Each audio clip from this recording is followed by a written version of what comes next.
Cet atelier tenu dans la capitale sénégalaise a pour objectif de mieux outiller les cadres des pays partenaires du portefeuille thématique Climat Sahel, PTCS. L'initiative est de l'agence belge de développement Enabel. Les pays concernés sont le Burkina Faso, le Niger, le Mali et le Sénégal. Donc cette formation elle a été très bénéfique en tout cas pour l'ensemble des participants.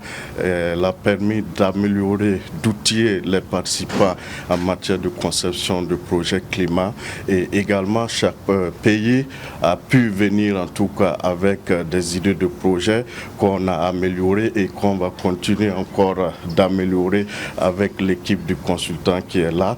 Donc c'est le lieu ici pour nous, les autorités nationales désignées, de vraiment remercier Enabel pour cette initiative. Pour ce responsable, la lutte contre le changement climatique incombe à toutes les parties prenantes. Au regard donc de la complexité de ce phénomène, il faut que l'ensemble des partenaires, aussi bien au niveau national, au niveau international, au niveau public comme au niveau privé, se donnent la main pour pouvoir faire face efficacement à ce problème-là. Donc le financement d'abord de ce portefeuille, il faut le rappeler, qui est à hauteur de 50 millions d'euros pour l'ensemble des 4 pays, est un engagement fort du Royaume de Belgique dans cette lutte contre les changements climatiques.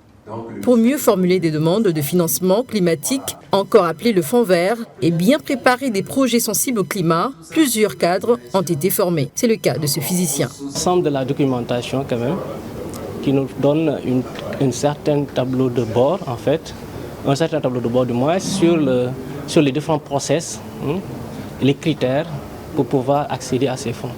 Maintenant, c'est normal qu'au retour dans nos directions, nous allons éplucher de plus en profondeur pour pouvoir maintenant aligner ces nouveaux projets qu'on est en train de mettre en place. Il est noté que le Burkina Faso, le Mali, le Niger et le Sénégal ont tous signé l'accord de Paris. Ils ont soumis des contributions déterminées au niveau national, ambitieuses pour la période 2020-2030, au secrétariat de la Convention, ce pour la mise en œuvre de projets d'atténuation et d'adaptation au changement climatique.